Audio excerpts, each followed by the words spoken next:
Hey there, good evening. So nice to see you. Thank you for joining us on the Bronx Buzz. This is BronxNet's program where we talk to reporters and editors and writers and journalists and really anybody putting stuff out in the Bronx.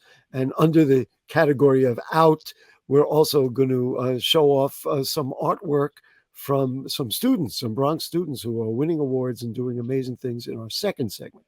But in our first segment, we talk about the serious stuff going on in our borough of the Bronx and in the city of New York.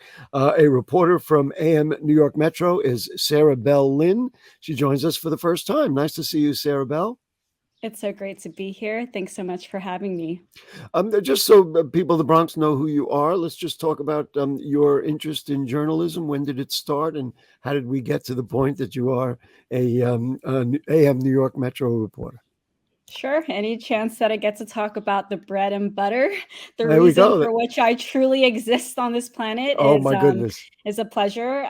So I recently started as a general assignments and sometimes covering education as a specialization at AM New York Metro since January of 2023.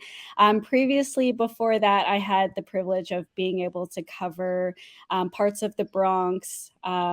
Whether that was Central and South Bronx for the Bronx Times or the Riverdale area for Riverdale Press. And I moved to New York City in the spring of 2021 because I knew that there were better opportunities here in New York City for me, as generally is the idea that there are more opportunities for everyone in New York City. But of course, today we're going to be really digging into I why was, yeah, there's more to the Yeah, I story was than just that. thinking how ironic because the subject is the true cost of living in New York City. One last question before we get into what you wrote about on that Mhm. subject. What motivates you? You said reason for living. That's a pretty highfalutin statement. What Mhm. motivates you about being a journalist and doing this work especially for local coverage as opposed to you're certainly talented enough to be anywhere. What motivates you Thank you. about being a journalist here in New York City? Well, I've always wanted to be in the writing and publishing industry ever since I was a kid. I was writing children's books in elementary school because I loved Wow. fiction. I loved sci-fi books and movies, and so worlds that existed outside of my own bubble were really fascinating to me, and they grew increasingly important as I had the privilege to go to college and join the school newspaper from there. And that's, really the space where I got to work with other people who were like-minded about social justice, about mental health, about climate change, about school issues impacting students.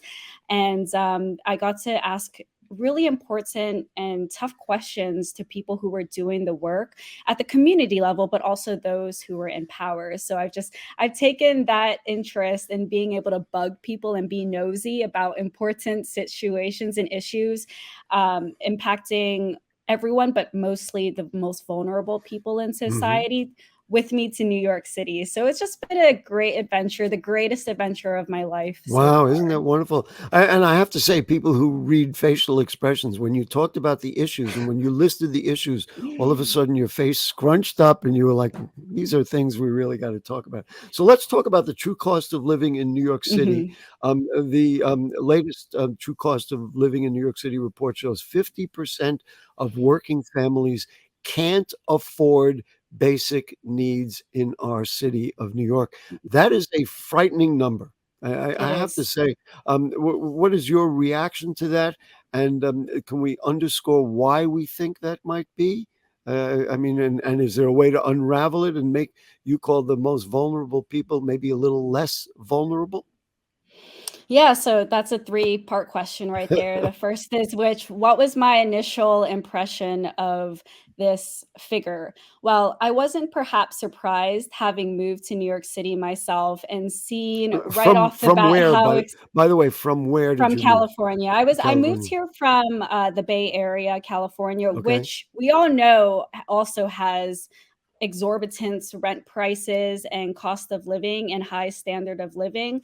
But New York City really brings it to the next level. Most of my, since I moved here, most of my pay and wages have gone to rents. And I'm not going to say how much, but a huge amount, Okay. enough to have made me cry on New York Wow. City So streets and so subways multiple times. let's It's a use lot. let's use you as an example then. So here's a talented person, college educated, wants to work in the city, wants to live in the city, wants to help improve the city, is talented, is smart, is well studied, and yet okay, sorry, that's I'm allowed to say that. And yet this is a professional person who has a job working for a company and has a hard time even simply paying the rent. That's crazy. And I had don't know what else to savings, say. and had savings to boot. You know, Right. I as somebody who freelanced for 5 years, and that's just 5 years. We're not even talking about immigrants who move to New York City and may watch their savings, if they are able to even have savings, dwindle by the day because of the cost of food, healthcare, transportation, childcare, education, List them um, all. Yep. rents, exactly. So, the figure itself, 50%, was striking because it, paralleled what I have reported on since I moved to New York City, in some of the most uh, it, disenfranchised and vulnerable neighborhoods. Mhm. And they were highlighted in this report. The Yeah. Central We Bronx was should particularly we impacted, we right? should mention the name of the report, Overlooked and Undercounted, Struggling to Make Ends Meet in New York City 2023. Hmm. This is, to me, it's a very important report, and it's the kind of thing, your article and everything else we want to let people know about. Um, Maybe we could show Anderson has these the graphs that were in that report that you added into your story. This to me is really a big thing. Is that Hmm. New York City total? Look at how the percentage. Anderson, keep that up there. The percentage went up from 42% all the way to 50%, and the Bronx, of course, 65%. I mean, that is just a horrible number, frankly. Put it up one more time if you can, Anderson. So, what are your thoughts about this? And I mean, it just simply underscores the concern over what you're saying. Percentage of household below the true cost of living in New York, 65% in the Bronx. It just goes to show that despite recent unemployment rate decreasing, there is still a huge discrepancy between the true cost of living in New York City and in the Bronx and wages, right? So the report really emphasized that it's not necessarily the lack of work hours given to workers, but it's the low pay. And there are certain communities that are particularly impacted by low pay. And, these are communities that are in the central Bronx. And these are also I think we Latinx. could we can put the map up. There was a map that accompanied that. We could put it up, and people will Mhm. recognize the dark areas up there in the Bronx. Highest rates are in Belmont, Crotona Park East, and East Tremont. East Fremont. Yeah, 80% of people in this working households in Working these households. neighborhoods. That's anyone who's Incredible. 18 Yeah. to 65 are experiencing the most income poverty. And that's followed by Hunts Point, Longwood, and Melrose, which 70% of working households experience income poverty. And you mentioned certain groups. I mean, I got the numbers in front of me: 65% of Hispanic, 60% of American Yeah. Indian households, 58% of Black, and 51% of Asian, Native Hawaiian, and Pacific Islander households are experiencing economic insecurity. Before we run out of time, do you have in your mind the kinds of things we need to do to square this away? I mean, people Mm. yell about affordable housing. We know the minimum wage was nudged a little bit during the last state budgets. What's your point of view on this? I was able to chat with several nonprofits, some of whom were actually partner organizations in the True Cost of Living report. They dedicated their knowledge and their experience into the production of this report and its information. And I learned that there are some programs who have specifically embedded themselves in schools and community schools. One of which is the East Side Settlement, which serves around 14,000 families in the South Bronx, and they annually place 250 youth into jobs every year.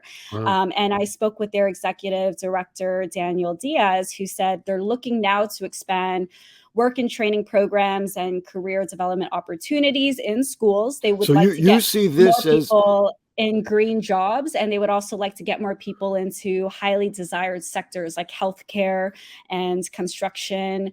And there are certain issues that are really impacting the people whom they're serving: Hispanic people, Latin women, and in the South and Central Bronx, right? Like, they face language barriers. There may be immigration sure. status issues, absence of childcare, and then just the persistent low wages is really deepening the economic poverty. I appreciate that you mentioned East Side House Settlement, which is part Mm. of the UNH United Neighborhood Houses program.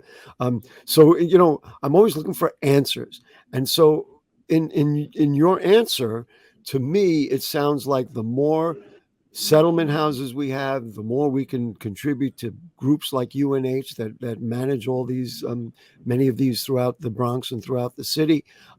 This would be one way of doing it: is fund those centers, empower them to work with communities and help people do better. I'm just struck by the fact that here you are, a professional person, having difficulty doing it. Imagine people without that background, Correct. without that.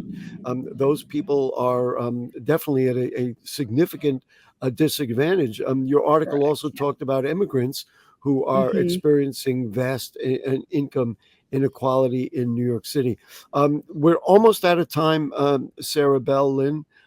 Tell us a little, what are you working on next? Give us a clue. What's coming up? Well, I dug into so much information for this report that I have enough for at least a dozen follow-up Oh, stories. great. No, that's great. um, and like you said, about the settlement houses, there's a reason why they were tapped into for this report. And they're on the ground doing work, serving tens of thousands of the most vulnerable populations, including the recently arrived migrants and refugees who are, mostly coming from Central That's America. right. They're really helping them first attain basic needs, and then, work with their children, who many have been placed into DOE schools, to eventually, hopefully, transition into, the most appropriate and justified career options that Right. they want for Sarah Bell, we themselves. got to move on. This is so important. We're going to look for your follow-ups. Please, everybody, check out amNewYork, AMNY, and make sure to read Sarah Belle Lin's writing, because she's passionate about it and it's excellent. And we really appreciate your time here this evening.